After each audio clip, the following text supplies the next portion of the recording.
Hello, नमस्कार। I know कि बहुत समय हुआ, पर क्या करें यारो। रास्ता इतना लंबा है और ब्रेकर इतने सारे हैं कि देर हो ही जाती है। इनसे मिलिए कि सीरीज के दूसरे एपिसोड के लिए एक ऐसे नाम को ढूंढना था जिससे पर्सनली कनेक्ट कर पाना मेरे लिए बहुत जरूरी था। आज मेरे साथ वो हैं जो हाउसवाइफ भी है, माँ भी है, बेटी भी है, पत्नी भी है और एक समाज की बहुत एक जाना पहचाना नाम भी। आज हमारे साथ हैं पुष्पांजलि मैम, पुष्पांजलि Sharma ma'am. Thank you so much ma'am, time देने के लिए। थैंक सबसे इम्पोर्टेंट यही लाइन है, thank you so much time देने के लिए, जस्ट यू। बिकॉज क्योंकि हर आदमी एक उगते हुए सूरज से बात करता है। हर कोई उगते हुए सूरज को प्रणाम करता है, पर हमारे देश में एक ऐसी पूजा भी है जहां डूबते हुए सूरज को भी प्रणाम किया जाता है। इसीलिए thank you so such. Much मेरे इस छोटे से चैनल, क्योंकि मेरी भी एक नई शुरुआत है। और जिन भी लोगों से मैंने हमेशा प्रेरणा ली है, मैंने पहले उन्हीं को ये रिक्वेस्ट की कि अपना समय दें और अपनी हर वो जर्नी के बारे में हमसे अपनी बातें शेयर करें, ताकि मैं भी थोड़ा सा प्रेरित हो जाऊं और शायद दो चार लोग इस वीडियो के माध्यम से भी थोड़ा मोटिवेट हो जाए। सबसे पहले पहला एकदम सिंपल सा सवाल, आप कौन है? अपने बारे में बताइए। मैं कौन हूँ? अभी तक तो मैं ये भी नहीं समझ पाई हूँ, क्योंकि मैं उसी जर्नी में हूँ जहाँ मैं खुद को ढूंढ रही हूँ, खुद में खुद की तलाश कर रही हूँ। और वैसे अगर ऐसे बोला जाए तो मेरा नाम पुष्पांजलि है और मैं 18 इयर्स से योगा टीच कर रही हूँ। साथ में मैं एक मेंटल हेल्थ काउंसलर भी हूँ। और फिलहाल अभी इसी पे मेरा काम ज्यादा चल रहा है, क्योंकि आज के टाइम में सब कुछ होते हुए भी लोग सुकून में नहीं है। उन्हें आज के टाइम में उनके पास कोई एक ऐसा बंदा नहीं है जो उन जिससे वो खुल के अपने मन की बात कह सके, अपनी चीजों को शेयर कर सके। तो अभी उसी जर्नी में हूँ, उसी रिसर्च में हूँ। हम्म।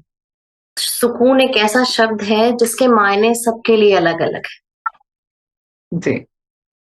पर जैसे कि मुझे पता चला आप आजकल पहाड़ों में हैं, तो पहाड़ों को हम सुकून से ही जो जोड़ते हैं, कहते हैं सबसे ज्यादा सुकून पहाड़ों में ही है।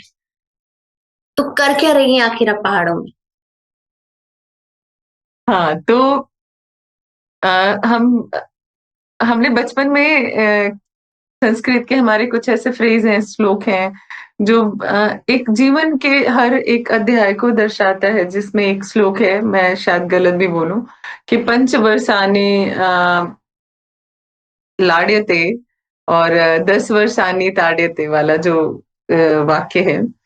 उसमें मैं उसी उसमें हूँ कि उसी फेज में चल रही हूँ। और दूसरा फेज है मेरा कि अ, 4 आश्रम्स होते हैं ना, 4 आश्रम होते हैं हमारे, गृहस्थ आश्रम, बचपन का आश्रम।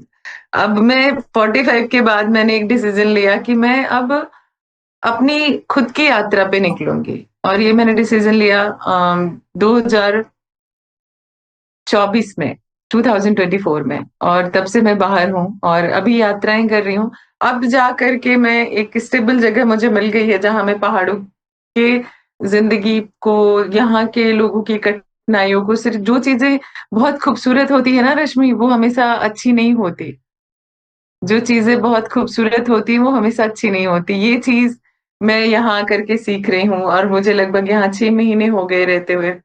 काफी कुछ अनुभव कर रही हूँ, बहुत नई चीजें सीख रही हूँ। सबसे पहले तो सीख रही हूँ कि आप अकेले रहते हो।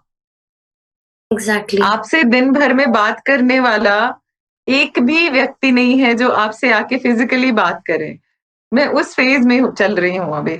इस फेज को भी एक अलग तरीके से एंजॉय कर रही हूँ, मैं नई चीजें सीख रही हूँ। तो पहाड़ों पे अभी मैं फिलहाल अपने मेंटल हेल्थ के साथ साथ दूसरे के भी मेंटल हेल्थ को ठीक करने का प्रयास कर रही हूँ, और कुछ नहीं। तो ये भी एक बहुत ही सुन के पूरा जो आपकी बातें हैं, ये भी बहुत एक कभी कभी लगता है कितना डिफिकल्ट है कि हमारे आसपास कोई भी ना हो। और एक दिन शायद ये अच्छा लगेगा, जैसे हम कहते हैं कि सुकून चाहिए, छोड़ दे सब अकेले हो जाए। एक दिन अच्छा लगेगा, दो हाँ। दिन अच्छा लगेगा, लेकिन जब वो धीरे धीरे महीने, 2 महीने, 3 महीने बीत जाएंगे, तो फिर कहीं ना कहीं वो काटने को भी दौड़ता होगा। उस बिल्कुल, शोर बिल्कुल। शराबे की याद आती होगी। उस बारे में कभी आपको ऐसा लगता है? कभी नहीं, हर बार ऐसा लगता है। पूरा दिन निकल जाता है, सबसे ज़्यादा जूझने की बारी शाम की आती है, जैसे-जैसे सूरज ढलता है ना, वैसे-वैसे एक दिल में अजीब-सा, क्या बोलूँ, ऐसे हौल सी उठती है ना कि मैं कहाँ चली जाऊँ, क्या करूँ मैं? एकदम सन्नाटा जो है ना, वो आपके अंदर चीखने लगता है। वो जो बाहर का सन्नाटा, वो आपके अंदर चीखने लगता है। तो उस अचानक से बहुत रोना आने लगेगा, मैं फूट-फूट के रोऊँगी।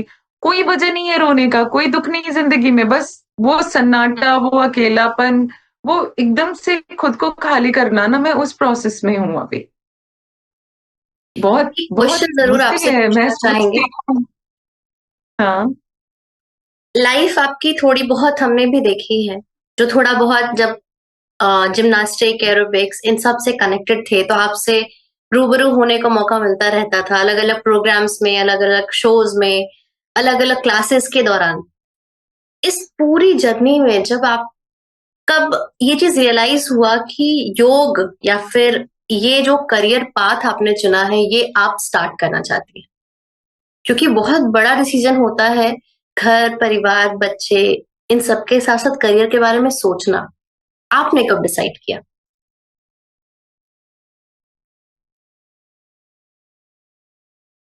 सॉरी नेटवर्क चला गया कोई था। बात नहीं, कोई बात नहीं। मेरा क्वेश्चन सिंपल सा था, घर, परिवार, बच्चे ये हुँ, सब हुँ। चीज़ें हमारी लाइफ में जैसे कि चूँकि हम लोगों ने अपनी मम्मी को देखा होता है कि ये तो लाइफ का हिस्सा है। तो उस लाइफ के हिस्से में से कब ये आपने डिसाइड किया कि नहीं ये अलग वाला जो रास्ता जा रहा है, ये वाला मेरा रास्ता है। ये करियर पाथ मेरा है और इसके लिए जो करना पड़ेगा आई विल डू। बिकॉज़ अगर कॉमन एक आम जनता की मानसिकता से देखा जाए कि आपको अभी परिवार के साथ होना चाहिए, बच्चों के साथ होना चाहिए, पर आप एक अलग ही लेवल की जर्नी पर हैं, एक सोलो ट्रैवल के रूप में। तो योग के माध्यम से अपना करियर डेवलप करना चाहती है कि आप डिसाइड कब किया आपने? कब आपको लगा करना चाहिए? मैं जो ये पाथ मैंने जो चुना है, आप उसके बारे में पूछना मैं चाहते हो या योग की बात पिछला कर रही हूँ, करियर? योग जहाँ से शुरू हुआ आपका। हुँ। सो योग मेरे ज़िंदगी का एक माइलस्टोन जर्नी थी, जहाँ से मैंने अपने जीवन में आगे ही बढ़ी हूँ मैं। योग ने मुझे आगे बढ़ना सिखाया। स्टक मैं कभी भी नहीं रही। अपने जीवन में I am a very quick decision maker. मैं मेरे मतलब लोग मुझे बोलते हैं कि तुम बहुत जल्दी डिसीज़न लेती हो। बट मेरा मानना है कि ये भी शायद मेरी एक चेतना है कि मैं ना तुरंत उस चीज़ को भाँप लेती हूँ। तुरंत मुझे वो चीज़ समझ जाती है। शायद इसलिए बनारस जैसे जगह में बहुत डिफ़िकल्ट था मेरे लिए। आप तो मुझे उस टाइम से जानती थी जब मैं कुछ भी नहीं थी। आई एम जस्ट एक एक ऐसी महिला जो बस अब पढ़ने का प्रयास कर रही थी। मैं आपको उस फ़ेज़ से जानती हूँ। रश्मि तो मैं आपने उसके बाद देखा मैं कभी रुकी नहीं। मैं रुकने वाली में से नहीं हूँ। लोगों ने डराया, मिल के करते हैं, ये करते हैं, वो करते हैं बट नहीं आई एकला चलो रे मेरा सिद्धांत है और वो रहेगा ज़िंदगी भर। तो मैं उस माइंडसेट की महिला रही हूँ और बच्चे मैंने अपनी माँ से सीखा कि बच्चों को सेल्फ डिपेंडेंट कैसे बनाया जाता है।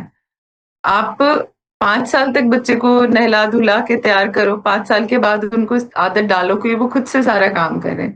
और इसमें एक प्लस पॉइंट ये था कि मेरी बहुत कम उम्र में मेरी शादी हुई, 17 साढ़े 17 साल की उम्र में। मैं 18-19 साल तक मैं एज़ अ मदरहुड हो गई थी, मैं माँ बन चुकी थी, तो बच्चे जल्दी बड़े हुए।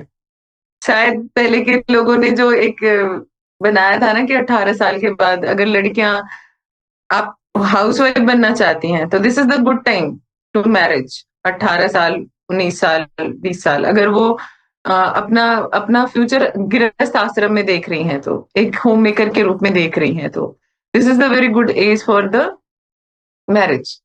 लेकिन थोड़ी मैच्योरिटी कम होती है तो उससे भी जूझना पड़ा, बहुत सारी चीज़ें हुई हैं, पता नहीं क्या सही क्या गलत मैं कभी समझ नहीं पाती इस चीज़ को।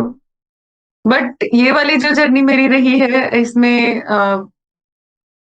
मुझे काफ़ी लड़ना पड़ा है इस जगह आने के लिए, एग्ज़ैक्टली सबसे। लड़ना पड़ा होगा, क्योंकि बिल्कुल। हमारे हिंदुस्तान में ये मानसिकता ही नहीं है कि एक मैरिड वुमन, 2 बच्चों की माँ और 45 साल की उम्र में बोले भाई मुझे अब तो गृहस्थ आश्रम छोड़ना है और मुझे वानप्रस्थ आश्रम में जाना है। ये पाप है, ये संभव ही नहीं है। और जो उस चीज के लिए कदम उठा ले, तो वो शायद, अगर मेरे शब्द गलत हो तो आई एम सो सॉरी, वो पापी है, और यू कर्तव्यहीन है, और न जाने किन किन हमारे ग्रंथों में शब्दों से उसे नवाजा गया है। मैं यहाँ पहाड़ों पे देखती हूँ यहाँ की महिलाओं को, इतनी मेहनती, इतनी स्ट्रगलर होती, लेकिन दे ऑल्सो वेरी सरप्राइज्ड कि भाई आप अकेले क्या कर रहे हो यहाँ पे। आपको काम अगर वर्क फ्रॉम होम करना है तो आप बनारस से बैठ के काम करो, पहाड़ों में बैठ के वर्क फ्रॉम होम क्यों करना है? क्योंकि मैं उस वो महिला भी हूँ जो मैं नहीं चाहती कि मेरा खर्चा, मेरा बोझ कोई और उठाए, क्योंकि मैं शुरू फर्स्ट से मैं I am like independent woman. तो मैं ना अभी भी मेरा माइंडसेट वो होता है कि मैं अपने आप को सबसे पहले तो पूरे दिन बिजी रखूं, जिससे मेरी थोड़ी आर्थिक इंडिपेंडेंस भी बनी रहे, और साथ में मैं इस अकेले नेचर को भी, जब मेरा मन करे, मैं बाहर बैठ करके नदी के किनारे बैठ के 1 घंटे 2 घंटे सुकून से बिता सकूं। और मैंने 25 साल निभाए ना घर की सारी चीजों को। हम तो उस फैमिली से आते हैं जहाँ आज भी इतना घूंघट करके हम अपने ससुराल में जाते हैं। तो वो कल्चर भी मुझे बहुत पसंद है, मैं उसका भी विरोध नहीं करती। हर हर चीज की अपनी एक खूबसूरती है। आपका नजरिया होना चाहिए कि आप कैसे किस चीज को देख रहे हो। अभी भी ससुराल जाना होता है, उस घूंघट वाले बिल्कुल, आवरण में जाना हो पाता है। बिल्कुल, and I love to so much, बहुत पसंद करती हूँ मैं। हाँ, कभी बल्कि कभी अब गाँव आपका बहुत सोशल हाँ, मीडिया के माध्यम से आपके छठ की फोटोज वगैरह हम लोग जरूर देख लेते हैं। हाँ, एकदम मैं हर रस्टिक, चीज में करती हूँ। एकदम रस्टिक मैं हर विलेज चीज लेडी कहना चाहिए शायद। मुझे लिपाई भी करना आता है, मुझे चूल्हे पे खाना भी बनाना आता है, मुझे गोबर भी उपले भी बनाने आते हैं, तो मैं I am all rounder, I am very happy for that. और ये उन लोगों को सोचना चाहिए, उन लोगों को सुनना चाहिए। अगर आप सच में अभी भी ये सुन रहे हैं ये वीडियो, तो इसका मतलब है कि आप कनेक्ट कर रहे हैं। अपने बारे में सोचना मतलब ये नहीं होता कि सब छोड़ दो, नहीं। आप सब कुछ साथ लेके चलते हुए भी अपने बारे में सोच सकते हैं। मैं भी वही कोशिश कर रही हूँ, और मैं हमेशा ही अपनी पूरी टीम, अपने फ्रेंड्स, सबको बोलती हूँ, कुछ तो करो, कुछ तो करो। श्री जी ने एक ही जीवन दिया है, हमें नहीं पता कि अगला जीवन होगा नहीं होगा, और होगा भी तो यार किसको पता कि क्या होगा। इतना आपको खूबसूरत अगले जीवन पल का दिया नहीं है। पता जीवन आप सोच रहे हो। Exactly exactly। और जैसा कि आप सभी जानते हो कि प्रेमानंद महाराज जी के बातों से बड़ी कनेक्ट करते हैं हम। वो यही नहीं बोलते कि अगले जीवन का सोचना ही क्यों है भाई, पहले एक जो थाली में भोजन प्राप्त हुआ है, पहले उसको तो पूरा चखा जाए, उसको उसका अच्छा तो पूरा स्वाद लिया जाए। आपने और हमने अभी तक उसका सिर्फ 1/3 देखा है। 1/3 शायद गलत शब्द है, सिर्फ 1% देखा है। अभी पूरा 99 बचा है। और पुष्पांजलि मैम उन्हीं 99 स्वादों को चख करके उसका आनंद ले रही है। आपसे एक चीज जानना चाहेंगे, स्ट्रॉन्ग महिला, अगर हम चले जाएं बड़े शहरों के कॉन्सेप्ट में, दिल्ली, बैंगलोर, हैदराबाद, इन सारे एरियाज में, और फिर चले आए यूपी, बिहार, हमारे जौनपुर, मिर्जापुर, आजमगढ़, बनारस। बनारस तो फिर भी आज की डेट में धीरे धीरे मॉडर्न सिटी में काउंट हो रहा है, बट स्टिल वो मॉडर्न सिटी से सड़कों पर है, घरों के किचन में या घरों की लॉबियों में नहीं है। क्लियर करना चाहेंगे भाई, ठीक है। बहुत सुंदर शहर है, पर मॉडर्न नहीं है। अभी भी हम पूरी तरह से काशीवासी हैं। आपके हिसाब से इन दोनों कॉन्सेप्ट को ऐड करते एक स्ट्रांग महिला क्या है? आपकी नजर में स्ट्रांग महिला मतलब क्या, कौन है? मेरे नजर में स्ट्रांग महिला वही है जिसके पास ज्ञान है, जिसके पास मुद्रा है, जिसके पास धैर्य है, जिसके पास आत्मविश्वास है, और जो अपने आप को हर स्थिति परिस्थिति के अनुरूप ढाल सके। इन सब चीजों में फाइनेंशियली इंडिपेंडेंट होना भी जरूरी एक पॉइंट होना चाहिए। सबसे ज्यादा फाइनेंशियली मैटर करता है एक औरत को स्वावलंबी बनाने में। ये मेरा प्रैक्टिकल अनुभव है, और ये मैंने सीखा था अपनी मदर इन लॉ से, जो बिल्कुल पढ़ी लिखी नहीं थी। उन्होंने कुछ घर में कुछ ऐसा हुआ था, तो आई एम वेरी वरीड, क्योंकि एज कम थी मेरी। और आप एक नए परिवार के बोझ को आपके कंधों पे जब डाला जाता है, आपको सबसे समझदार घर का व्यक्ति बनाया जाता है क्योंकि आप बहू हैं। और बहू का मतलब होता है कि वो, उसके 10 हाथ पैर सब कुछ, दिमाग भी शायद 6-7 होने चाहिए। ऐसा मुझे लगता है अपने कल्चर में जो था। अब तो बहुत चेंज हो गया है, जब हम 80s की बात कर रहे हैं अपनी, मैं 80 बॉर्न हूँ तो उसमें मेरी मदर इन लॉ ने बोला कि पता है मर्द इतना मजबूत क्यों होता है। भोजपुरी में, हम भोजपुरी भाषी हैं, और मैं, जौनपुर मेरा ससुराल है और भोजपुर मेरा मायका है। तो मैं दोनों भोजपुरी जानती हूँ, तो मैं मदर टंग में बात करना बहुत पसंद करती हूँ। इवन जब मैं बाहर भी जाती हूँ, फॉरेन कंट्रीज भी जाती हूँ, अगर कोई मिल गया मुझे भोजपुरी, तो आई लव टू स्पीक। तो उन्होंने बोला कि पता है, मैं आपको हिंदी में बता रही हूँ कि एक मर्द मजबूत इसलिए होता है क्योंकि वो घर के 10 मेंबर, 8 मेंबर, 5 मेंबर, जितने भी घर में है, सबका जीविका चला रहा है, सबका पेट भर रहा है। ठीक है। तो उसको वो पावर है बोलने का। और क्योंकि वो फाइनेंशियली आप उस पर निर्भर हो। टॉपिक इज निर्भर होना। आप उस पे इंडिपेंडेंट हो। अगर आपको एक बिंदी भी खरीदनी है तो आपको पूछना पड़ेगा। और अगर वो भी आपको एक बजट देगा कि भाई 50 रुपए की पत्ते ही खरीदना, 200 वाली बिंदी मत खरीद लेना, राइट। तो वहां पे आप बंध जाते हो, वहां पे आप एक इंडिपेंडेंट हो, तो आपके अंदर एक भय भी है अकेले होने का, सब चीजें खराब होने का। और जब एक महिला खुद को इंडिपेंडेंटली बना देती है, अपने अपना मैं बोलती हूँ आज के जमाने में ना, हर एक औरत का अपना एक घर होना चाहिए, जिसका नेम प्लेट बाहर हो, जिस पे रजिस्ट्री हो।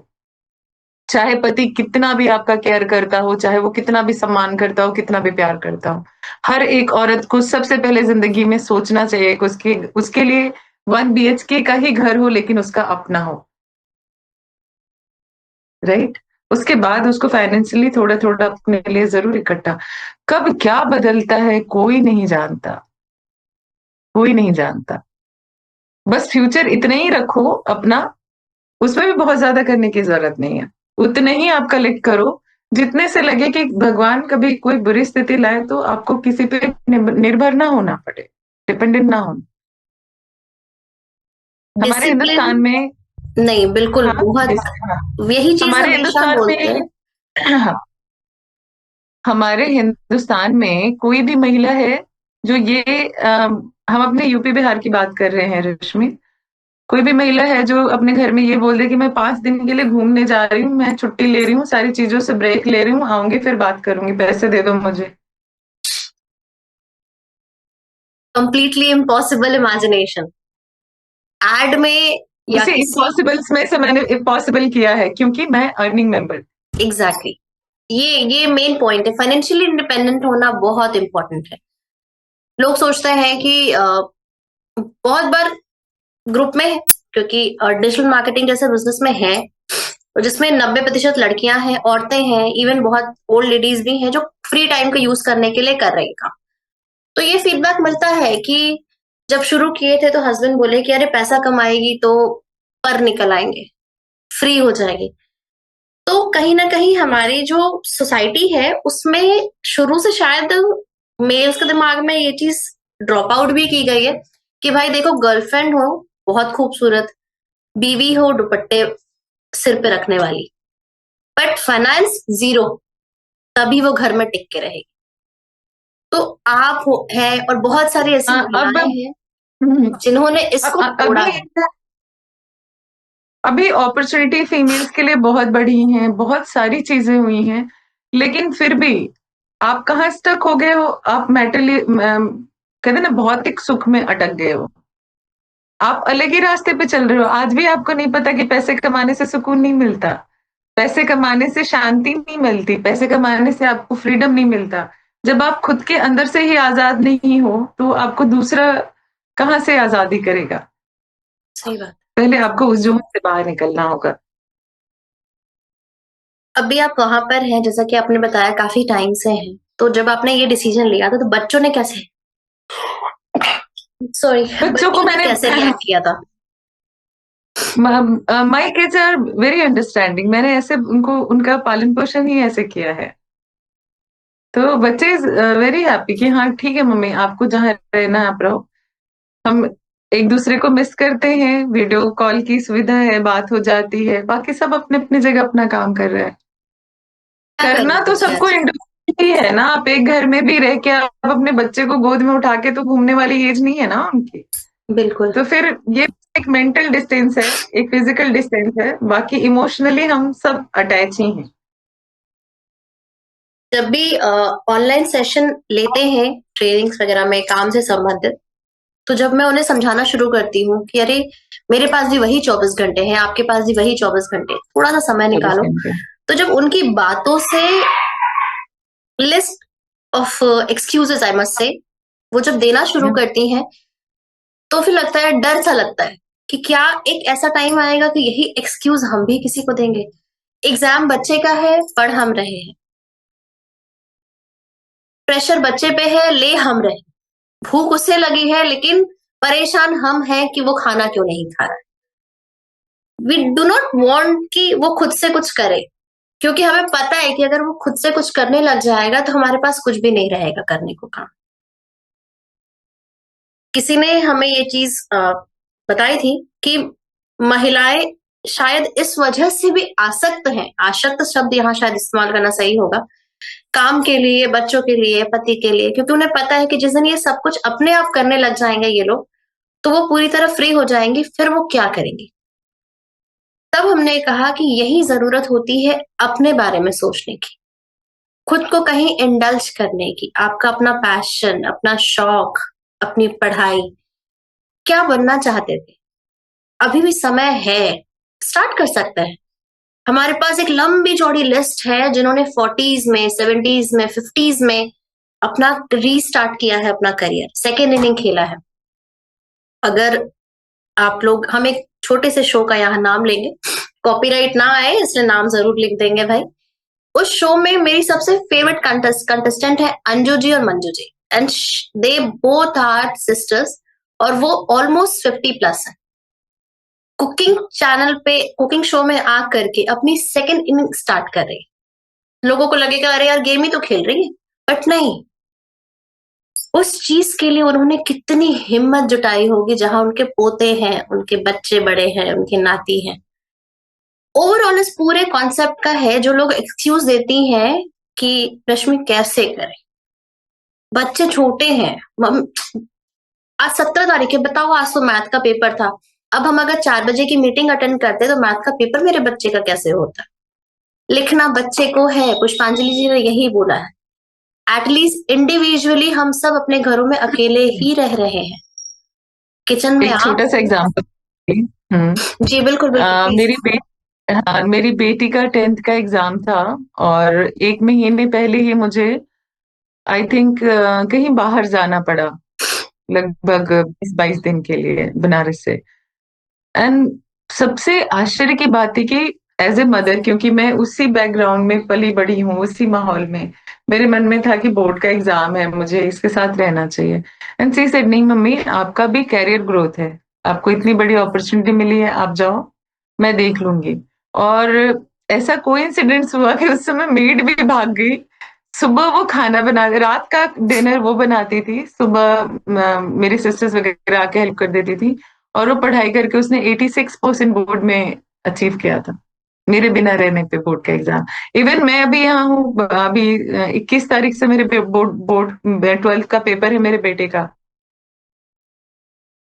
मैंने पूछा भी कि मैं घर आ जाऊं, बोले नहीं मम्मी, आप आके मुझे पढ़ा थोड़ी दोगे, आप वहां सुकून से हो, आप जो कर रहे हो आप करो, मैं एग्जाम देके आपके पास आ जाऊंगा। तो आप, मैंने अपनी जिंदगी को इस मोड़ पे लाई हूँ सिर्फ अपने मेंटल क्लियरेंस की वजह से। मैं अपने आप को समझना चाहती थी, अपनी जर्नी को क्लियर करना चाहती थी।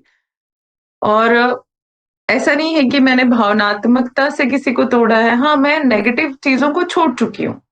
मुझे कोई भी ऐसी बात अपने कान में नहीं चाहिए जो मुझे मेंटल स्ट्रेस दे, जो मेरे नॉलेज को खराब करे। लाइक इंफॉर्मेशन हम रोज ले रहे हैं ना अपने दिमाग में, तो जितनी अच्छी इंफॉर्मेशन दिमाग में भरेंगे, जितनी अच्छी चीजें देखेंगे, उतने अंदर से हम प्रफुल्लित रहेंगे, उतने सुख से रहेंगे।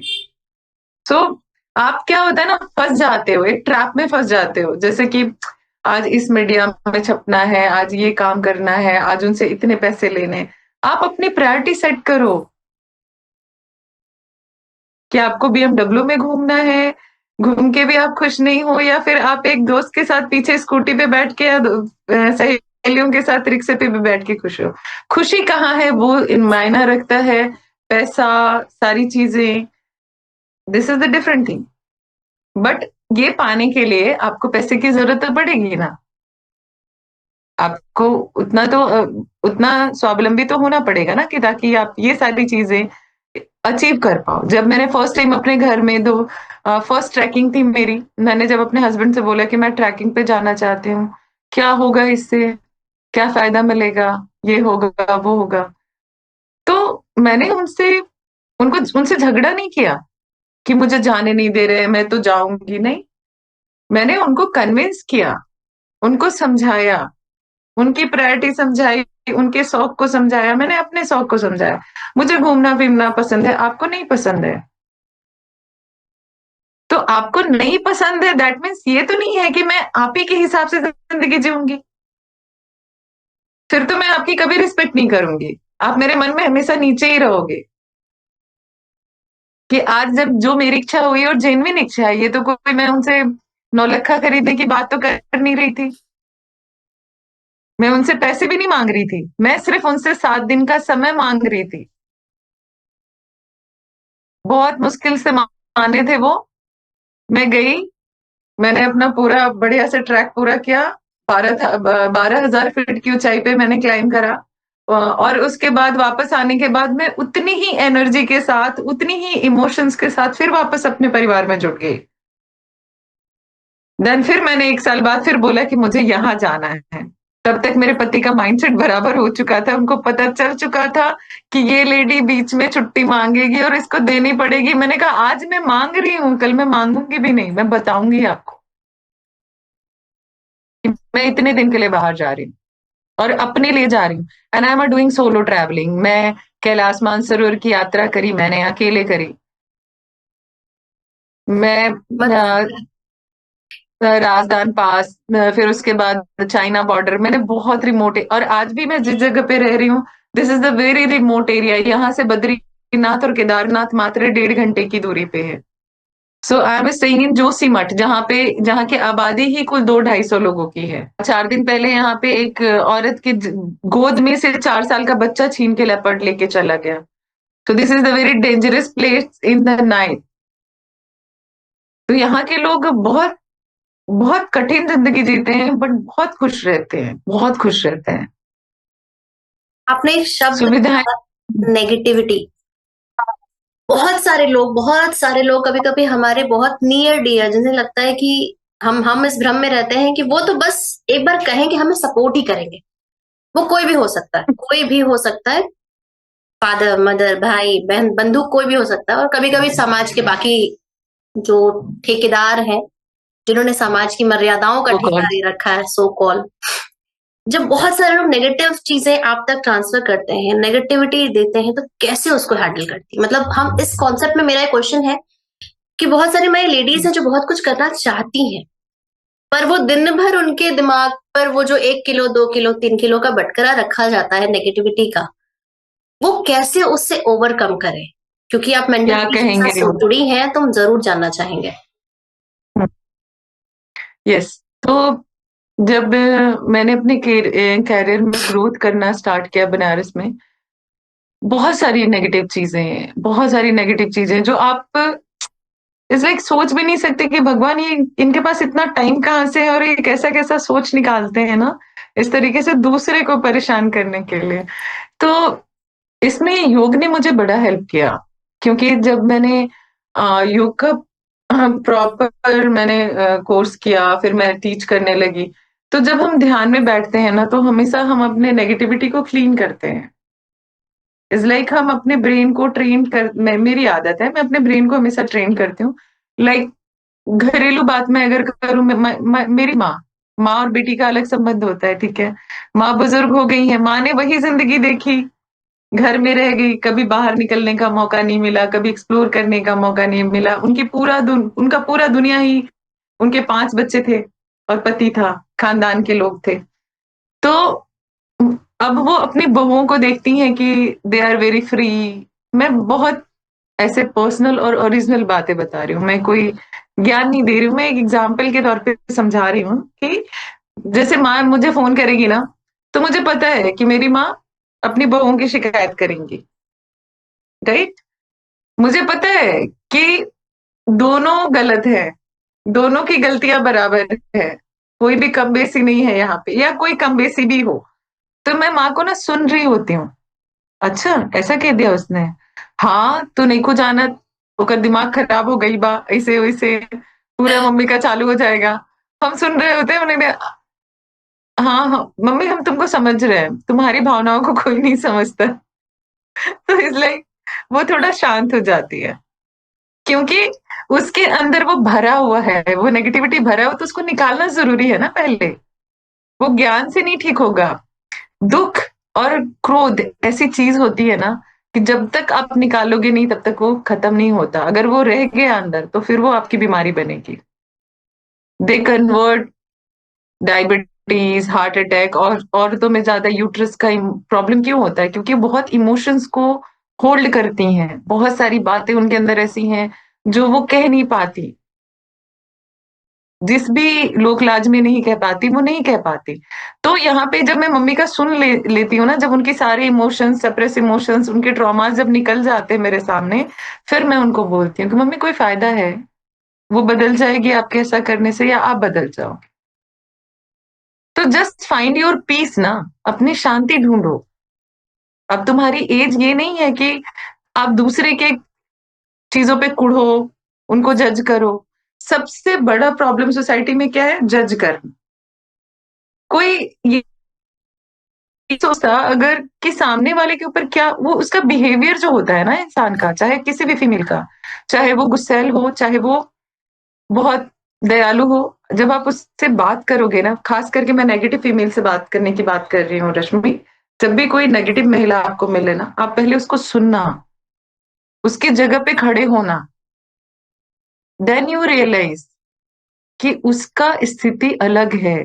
उसको बहुत सारे ट्रॉमास, इमोशंस हैं, इसीलिए वो ऐसी हो गई है। उसके अंदर ना पुरुष तत्व घुस गया है।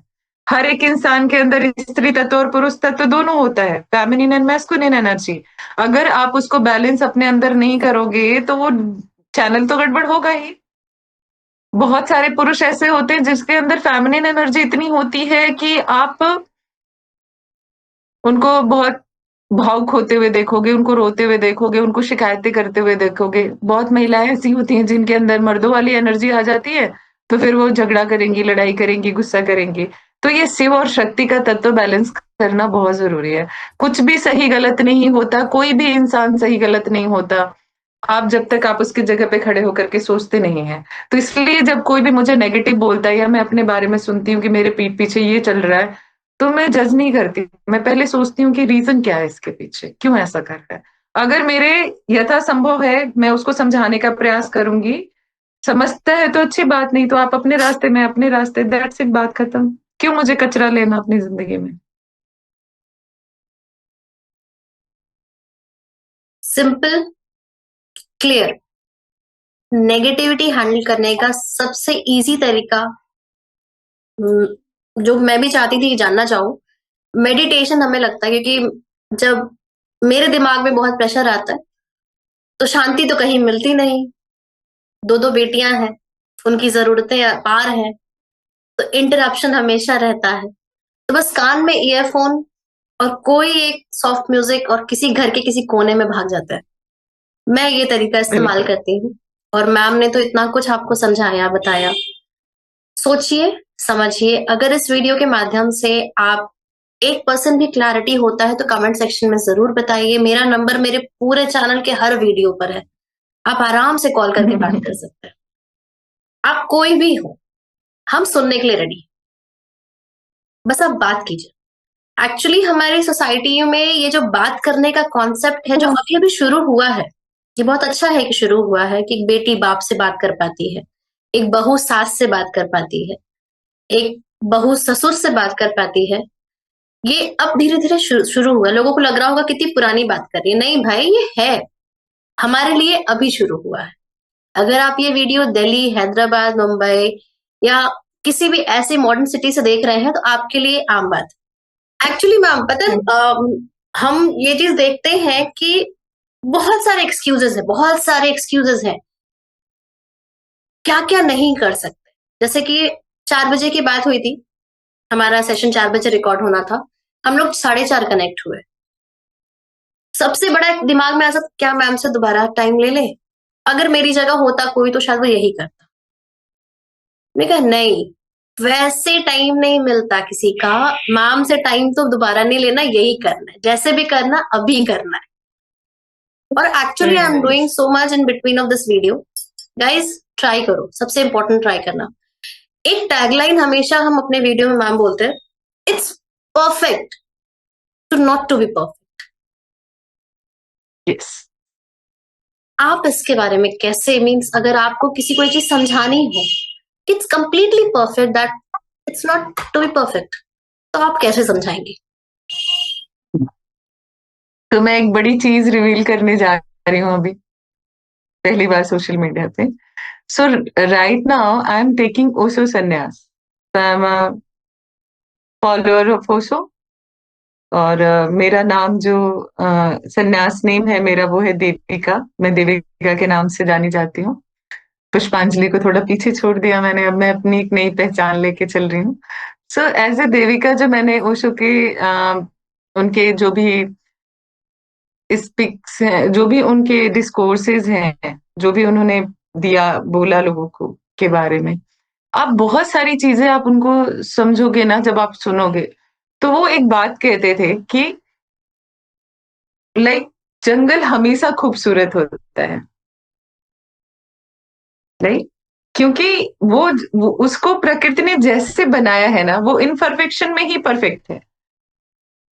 वो टोटली परफेक्ट नहीं है, वो कभी भी किसी चीज को परफेक्ट देखते ही नहीं थे। वो सिर्फ एक बात बोलते थे, leave your life each and every moment. अपने जीवन को, हर एक पल को जियो। आज मैं आपसे बात कर रही हूं, ये मेरा एक पल है। ये 4:30 से 5:30 का जो टाइम है ना, ये मेरी मेमोरी है, बहुत अच्छी मेमोरी है। और इस समय मैं अगर रश्मि से बात कर रही हूं तो मैं सिर्फ रश्मि से बात कर रही हूँ। इस समय मेरे दिमाग में 1% का भी थॉट नहीं है कि मुझे अगले पल और भी कुछ काम करना है। तो जस्ट प्रेजेंट इन मोमेंट, अपने प्रेजेंट में रहो। हर चीज को परफेक्ट करने की कोशिश मत करो। जो ईश्वर ने, जो यूनिवर्स ने दिया है ना, आप उसको एक्सेप्ट करो। आप बाकी चीजों को छोड़ो, हम अपने अंदर कितना इनपरफेक्शन ढूंढते रहते हैं। काश मैं कियारा आडवाणी की तरह होती, काश मेरा फिगर दीपिका पादुकोण की तरह होता, काश मैं ये होती, काश मैं, अरे जो ईश्वर ने दिया है पहले उसको तो सेलिब्रेट कर लो। ये सबसे राइट। ज्यादा सो इम्पोर्टेंट है। मैं अभी ओशो को सुन रही हूँ, पढ़ रही हूँ। कुछ दिन में मैं ओशो की कहानियां छोटी छोटी स्टार्ट करूंगी, आप लोग सपोर्ट करना उसमें। बहुत सारी ऐसी कहानियां हैं जो आप, छोटी स्टोरीज हैं, बट आपके दिमाग पे इतना गहरा असर छोड़ती हैं कि आप सोच नहीं सकते उस चीज को लेकर के। लोग बस उनको संभोग से समाधि तक जानते हैं, वो उसके ऊपर की बात करते थे। वो रूट चक्र की बात नहीं करते थे, वो मूलाधार चक्र की बात नहीं करते थे। तो हमारे यहाँ तो पहली चीज की जो हमारे हमारी हमारी धरोहर है, ऐसे ऐसे ज्ञानी पुरुष, बुद्ध, महात्मा, विवेकानंद, ओशो जैसे ज्ञानी लोगों ने जो जो भी विचार अपने दिए ना, ये समाज में कुछ ऐसे लोग हैं जिसने उसका रूप तोड़ करके अपने फायदे के लिए चीजों को खराब किया। राइट। तो सबसे पहले तो औरत एक देह है। वो औरत के अंदर आत्मा रूह थोड़ी बसती है। वो तो चलती फिरती एक मशीन है। आप उसको कुछ भी बोल दो, आप उसको कुछ भी कह दो, आप उसको कुछ भी कर दो।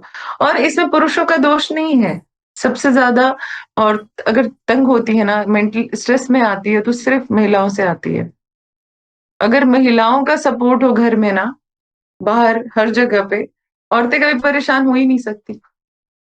और कोई भी पुरुष मर्द की बराबरी वो शो नहीं करते थे। सबको नेचर ने अपनी शरीर दी है, अपनी क्षमताएं दी हैं, अपनी चीजें दी हैं। हमें क्यों तुलनात्मक अध्ययन करना है भाई हर चीज में? क्यों तुलनात्मक अध्ययन करना है? हम बस देह मात्र हैं। हमारे अंदर जो आत्मा, जो चीजें हैं, वो अच्छी होनी चाहिए। हमारा देह अच्छा होना चाहिए, हमारा मन अच्छा होना चाहिए, हमारा भाव अच्छा होना चाहिए, और कुछ नहीं चाहिए हमें। यहीं पर और एक अच्छी से अच्छी जियो, ऐड करना अच्छी से अच्छी चाहेंगे। जिंदगी। जैसे कि आप सभी जानते हम्म। ही हैं कि मैं बहुत ज्यादा फोन इस्तेमाल करती हूँ, बहुत सारी वेब सीरीज, बहुत सारी, और जो बस एक बार स्ट्राइक कर जाए कि ये कहीं से मुझे कुछ बेनिफिट देने वाली है, इसको देखने के बाद मुझे यहाँ अच्छा लगने वाला है, यहाँ का नॉट मैटर, मैं वो जरूर देखती हूँ। और उन्हीं एक वेब सीरीज का नाम अभी नहीं याद रहा, बट उसमें लेडी कैरेक्टर ने पूछा कि आपका मैन हमेशा कॉमन मैन ही क्यों होता है, it's can not be, why not women? तो उन मेल कैरेक्टर ने जवाब दिया, because a women can not be common. अगर आप एक महिला हो तो आप कॉमन हो ही नहीं सकते। पर इसको तोड़ मरोड़ के हमें इस तरह से चीजों को हमेशा हमारे दिमाग में डाला गया, समाज में डाला गया, if you are a female you have to be perfect. नहीं, it's completely okay that perfect you कोई आर नहीं नॉट होता। परफेक्ट। परफेक्ट कोई भी नहीं होता। इसीलिए रिलैक्स करो, गहरी सांस लो, और फिर से स्टार्ट करो, बार बार टेक करो। इन है। एक छोटा सा रैपिड फायर खेलेंगे, रीजन आप बताएंगे, ठीक है? मेरा सिर्फ बहुत सिंपल सा है, लेकिन हमारे लाइफ में बड़ा इंपॉर्टेंट वर्ड्स है। लव और रिस्पेक्ट। फटाफट फटाफट फटाफट, लव और रिस्पेक्ट। हाँ हाँ हाँ हाँ, लव। एक सेकंड, मुझे ना रैपिड फायर मैंने कभी खेला नहीं, तो मुझे एक थोड़ा सा एग्जांपल दे दो कि कैसे इसमें कैसे से इसको आपको देना कोई है। एक चूज करना है इन दो चीजों में से, और वो जो आपको सही लगे उसका रीजन आप बताएंगे। और ये जो मेरे पांचों रैपिड फायर के पॉइंट्स होंगे, ये हमारी लेडीज की लाइफ में, इवन कहना चाहिए आई थिंक हम सबकी लाइफ में, नॉट एग्जैक्टली नॉट लेडीज और मेल और समथिंग, सबकी लाइफ में इंपॉर्टेंट है। उसमें से पहला पॉइंट है लव। आपने बोला लव और रिस्पेक्ट, उसमें से मैंने अगर एक वर्ड चूज किया क्यों? तो उस वर्ड के बारे में मुझे बताना पड़ेगा आप क्यों। अगर कोई एक चूज करती हैं तो क्यों? लव और रिस्पेक्ट, लव। क्यों? त्याग। Very good. इमोशन या logic? Logic. By not emotion, आप तो गहराइयों की बातें करने वाली हैं, पहाड़ों की, नदियों की।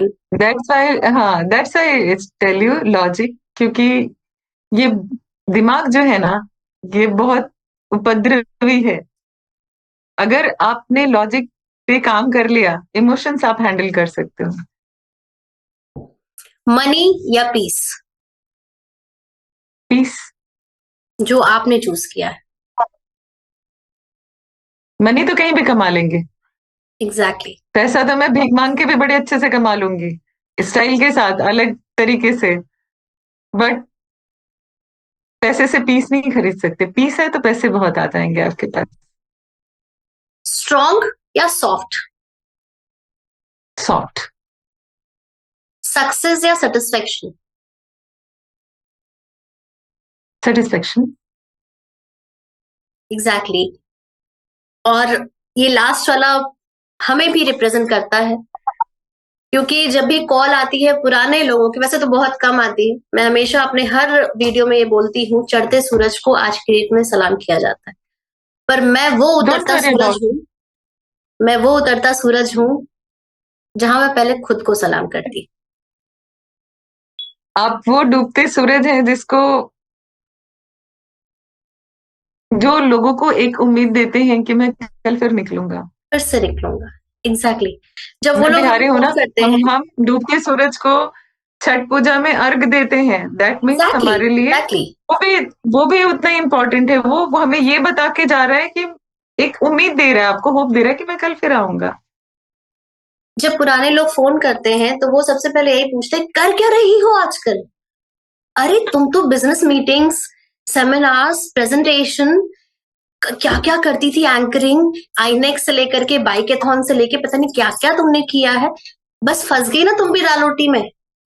और जब वो उन्हें रिप्लाई, बड़ा उनकी पूरी बातें सुनने के बाद जब मैं उन्हें रिप्लाई करती, ये लाइफ का फेज है, और अगर इस फेज से इंटरनली, किसी को दिखाने के लिए नहीं, इंटरनली कंप्लीटली हम सेटिस्फाइड है, अगर जब अदीरा मुस्कुराती है, अदीरा खेलती है, और वो कहीं ना कहीं हमें अच्छा लगता है, वो अच्छा लगना इन द सेंस, अगर अभी हम कहीं जॉब कर वो रहे सुकून, होते ना तो ये वाला मिस हो जाता। वो सुकून, यस, वो सुकून है।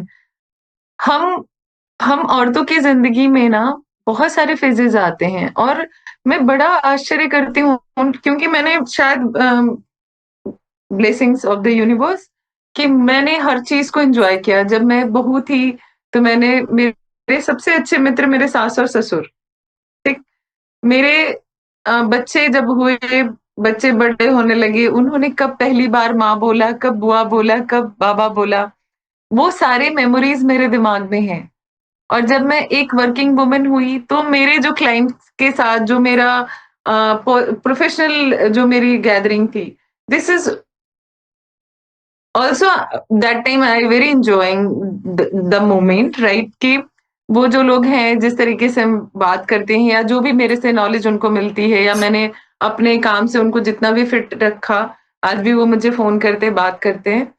कुछ जीवन में ऐसे भी लोग मिले जिन्होंने पैर खींचने की कोशिश करी, बहुत कुछ बोलने की कोशिश करी, बट मेरे ससुर जी एक बात कहते थे कि बिटिया तो कूड़ा का घूर बन जा, मतलब कूड़े का डब्बा बन जाओ, जिंदगी बहुत आसान हो जाएगी। जिसको आना है कचरा डाल के चला जाए, आप वहीं खड़े हैं, आप वहीं तस तस हैं, फिर से अपने आप को झाड़ के खड़े हो जाओ।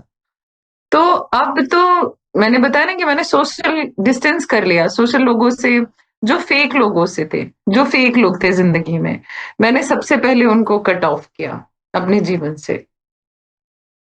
और आज के डेट में 2 साल के इस समय में मैं समझ गई हूँ कि जब आप सिर्फ जिंदगी से 4 दिन के लिए गायब होते हो ना किसी के, तो वो आपको कितना मिस कर रहा है, कितना फोन कर रहा है, उसी से आपको, अगर आप उसको एज ए वैल्यू बोलते हो तो वो आपका वैल्यू मिल जाता है आपको वहीं पे।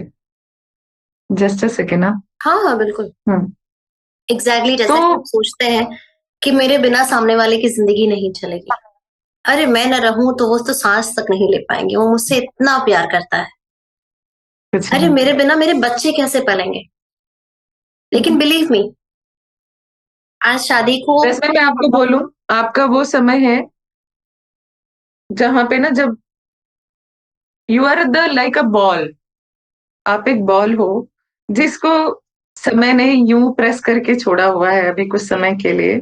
जैसे ही वो चीजें हटेंगी ना, यू बाउंस लाइक एनीथिंग। तो हम बिल्कुल जिंदगी में एक आपसे बार शेयर पीछे करना जाना भी चाहेंगे बहुत मैम, जरूरी होता बहुत लंबे समय के बाद बात हो रही है, वो भी डायरेक्ट इस तरह से बात हो रही है, and I am completely confident, इस पूरे 10 साल में जितने ओटी के चक्कर हमने लगाए, और बिलीव मी, जब एनेस्थीसिया लगता है ना, लोगों का एक्सपीरियंस पता नहीं, लेकिन हमने खुद को हमेशा बहुत सारे फोम और गद्दों के बीच पाया। जब जब एनेस्थीसिया लगता था, सब सुनाई देता था, तब उस वक्त खुद को सेल्फ रियलाइजेशन होता था, और वो चीज हम जीवन भर बोलेंगे कि ये रियलिटी है रश्मि, इस अभी इस कमरे में तुम अकेले हो। लाइफ एक्चुअली, जैसे कि मैम ने पहले भी कहा, कि एक घर में होते हुए भी हम सब एक इंडिविजुअल लाइफ जी रहे हैं, हम किसी रिश्ते को बांध कर नहीं चल सकते, या उस रिश्ते को अपनी कमजोरी नहीं बना सकते, पर हाँ, है। उसको अपनी ताकत बना करके, उसको साथ लेकर के हम आगे चल सकते हैं। मैं आज भी बहुत कुछ कर रही हूँ, मैं डिजिटल मार्केटिंग से एक अच्छी 3 फिगर अर्निंग कर रही हूँ, मैंने एक यूट्यूब चैनल स्टेबल किया है, धीरे धीरे हर दिन जब दो चार सब्सक्राइबर बढ़ते हैं, अच्छा लगता है हर दिन पॉपअप देखने के बाद। हस्बैंड कहते हैं करो, करने से होगा, तो बस उनका ये कहना कि करो, करने से होगा, मैं वही आप तक पहुंचाना चाहती हूँ। मैम ने भी हिम्मत की है, शायद इसी वजह से वो पीस को चुन पा रही है। आप भी ट्राई करो, करने से जरूर होगा। एक लास्ट क्वेश्चन मैम, जानते हैं आपका टाइम बहुत कीमती है, अगर अभी कुछ ऐसा होता कि इस पूरे यूनिवर्स में सब महिलाएं, सब लड़कियां आपकी बात सुन रही होती, तो आप क्या मैसेज देंगी उनको? बी विथ योरसेल्फ, अपने साथ रहो, हाँ, अपने आप को ढूंढो, अपने साथ रहो, फाइनेंशियली इंडिपेंडेंट हुई आप। भले ही आपके पति कमाते हो तो क्यों, कोई बात नहीं। अगर आपके पास समय है, आपके पास थोड़ा भी समय बच रहा है ना, आप उसको फालतू चीजों में जाया मत करो। बहुत कुछ जानने को है इस दुनिया में, बहुत कुछ समझने को है इस दुनिया में। जितना सीखोगे, जितना समझोगे, आप दूसरे को भी उतना ही बेनिफिट दोगे। तो सबसे पहले आप अपने अंदर झांकना स्टार्ट करिए, आप अपने अंदर ढूंढना स्टार्ट करिए कि एग्जैक्टली आप क्या ढूंढ रहे हो, क्या लुक फॉरवर्ड कर रहे हो जिंदगी में। And just go with flow, just go with flow. जो चल रहा है उसके साथ बहते जाओ। किसने क्या कहा, किसने क्या सुना, क्या जर्नी है, आप उसमें क्या आप महसूस कर रहे हो, वो ज्यादा मायने रखता है, सिवाय लोग क्या कहेंगे। Thank you. Thank you so much ma'am. जानते थैंक यू। हैं कि आप थैंक यू ऐसे फॉर काम द भी, गिविंग मी अ चांस। नहीं, आपने आप मुझे बहुत इस बिजी लायक रहती समझा। हैं और उस टाइम में से थोड़ा सा टाइम देने के लिए बहुत बहुत धन्यवाद। और डेफिनेटली जब भी आप बनारस वापस आए तो आपसे मिलना चाहेंगे। जैसे कि एक बार आपकी वीडियोस बिल्कुल, देखे हमने आपसे व्हाट्सएप पे शेयर भी किया था कि एक बार हमें भी कैलाश मानसरोवर की यात्रा करनी है। बिल्कुल कराएंगे। और लोग कहते हैं ना कि रश्मि तुम्हें पैसों की क्या जरूरत है, तुम तो डायरेक्ट 21 हो गई हो। तो उन लोगों को मेरा ये मैसेज है कि वो डायरेक्ट 21% हम शादी करके जरूर आपको लगता है हो गए, लेकिन रश्मि का जो एक कीड़ा है ना, हम किसी के आगे हाथ नहीं फैला सकते। सबकी कैलाश अपनी सेल्फ मानसरोवर जर्नी की है। यात्रा मेरा सपना है, पर वो हम अपने पैसों से करना चाहते हैं, यस, कंप्लीटली इंडिपेंडेंट। मैंने भी अपने ही पैसों से किया था। एग्जैक्टली, मैं अकेली पागल नहीं हूँ। जो लोग कहते हैं पागल हो तुम तो कहोगी तो यूं हो जाएगा। भाई, और भी पागल पड़े हैं हमारे जैसे इस जमाने में, और इन्हीं लोगों का सानिध्य मिला है अपब्रिंगिंग एज में कि शायद इनकी छाया पड़ गई है मेरे पर कि हम भी पागल ही हैं। जिस वक्त मेरा दिमाग सक्सेस और सिंप्लिसिटी में से किसी एक को चुन रहा था, तो हमने इन लोगों को देखा, इन लोगों को जाना, इन लोगों को सीखा। चाहे पुष्पांजलि मैम हो और इस तरह के और भी बहुत ही अच्छे अच्छे नाम हैं जिनसे हमने बहुत कुछ ग्रैब किया।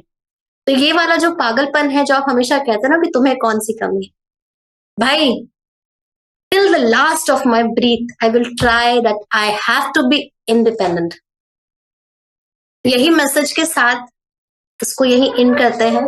Thank you so much ma'am, जब भी वाराणसी आइए प्लीज मिलिए, ताकि एक साथ में हम लोग लाइव वीडियो कर सकें और फिर से बहुत सारी बातें करें। बहुत बहुत अच्छा लगा, और इट्स सच में वो एक ड्रीमी एटमोस्फियर सा है कि जब आपके साथ आपके बगल में और आप ही के कॉटेज में बैठे होंगे, and definitely the day will बिल्कुल, कम। 100%। I am planning something like that in Himachal. तो मैं एक ऐसा जगह बना रही हूँ जहाँ पे इट्स लाइक ड्रीम, पूरा होगा तो जरूर बताऊंगी। Definitely, and I'll be the first candidate। Yes yes, हम आपको किडनैप करवा लेंगे, चिंता मत करें। नहीं, बिल्कुल, हम बहुत तेजी से लगे हुए हैं बच्चों को फटाफट बड़ा करके। सास ससुर, मेरे 5 बच्चे हैं, पांचों बच्चों को फटाफट सेटल करके कि भाई थोड़ा सा टाइम हमें दो, हम भी घूमना चाहते हैं, वो भी अकेले। मेरे साथ अकेले, यस, अकेले, जैसा कि आपने हमें कहा अकेले, है, अकेले हम सभी हैं, बस उस अकेलेपन को एंजॉय करना आना चाहिए। बिल्कुल। Guys, thank you so much for watching this video. Like कीजिए, सब्सक्राइब कीजिए, और अगर आपको लगता है कि आपके किसी फ्रेंड के लिए ये एक इंस्पिरेशन सेक्शन है तो जरूर शेयर कीजिए। अगर हमारी बातों से किसी एक को भी हम फिर से जिंदा कर पाए तो हमें बहुत अच्छा लगेगा। बहुत बड़ी उपलब्धि है हमारी। और कमेंट भी कीजिएगा, और कमेंट करने का ना मन हो तो कांटेक्ट नंबर तो हमेशा अवेलेबल है, कॉल करके बात कीजिएगा। Thank you so much ma'am.